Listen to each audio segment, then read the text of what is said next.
Stop tightening the handle. If your kitchen faucet keeps dripping, extra force may hide the problem temporarily, but it can damage the handle while the worn seal underneath continues leaking. A lasting repair starts with identifying the correct internal valve. On a two-handle faucet, check whether the dripping water is hot or cold. That tells you which side has failed. A single-handle faucet normally uses one cartridge to control both water lines. Close the shutoff valves beneath the sink, open the faucet to release pressure, and cover the drain. Remove the handle, photograph the position of the internal parts, and pull out the cartridge or valve stem. Now inspect the sealing components. A flattened washer, cracked O-ring, or worn cartridge allows water to pass even when the faucet is closed.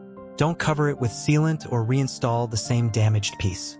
Match the faucet's model number and install the exact manufacturer cartridge or repair kit.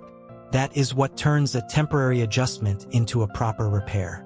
Before reassembling the faucet, wipe mineral deposits away with a soft cloth. Never scrape the valve cavity with metal because one scratch can prevent the new seal from closing properly. Reassemble everything, slowly restore the water, and test the faucet. If an exact new cartridge still leaks, the valve seat or faucet body may be damaged. Replace the failed part instead of fighting the handle, and subscribe for more repairs that address the real cause.